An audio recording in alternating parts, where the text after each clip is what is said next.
இங்க ஒரு தளபதியும் அவரோட வீரர்களும் காட்டு வழியா போறாங்க.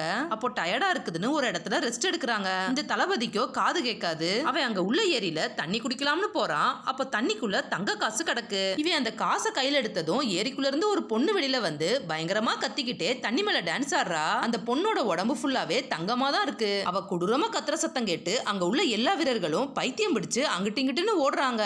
எல்லாரும் ஒருத்தருக்கு ஒருத்தர் சண்டை போட்டுட்டு அந்த ஏரிக்கிட்ட வர்றாங்க. அப்படியே தண்ணிக்குள்ள மூழ்கி எல்லாரும் செத்துறாங்க. பட் அந்த தளபதிக்கு மட்டும் இவ எவ்வளவு கத்துனாலும் ஒண்ணுமே ஆகல.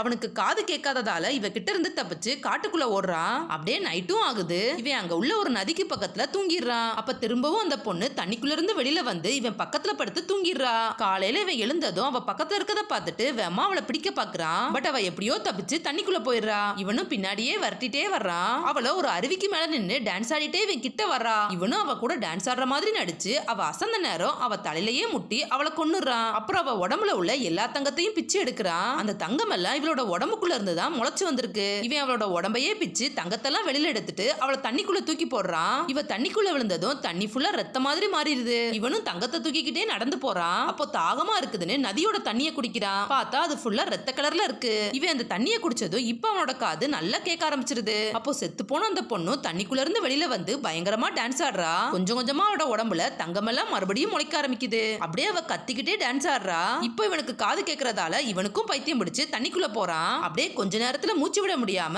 அங்கேயே செத்துறான். அவன் உடம்பு அப்படியே தண்ணியோட ஆழத்துக்கு போகுது. அங்கதான் அந்த பொண்ணால செத்த எல்லாரோட உடம்பும் கிடக்குது. இப்படியே அந்த பொண்ணு நதிக்கு வர எல்லாரையும் கொன்னு தண்ணிக்குள்ள போட்டுட்டே இருக்கா.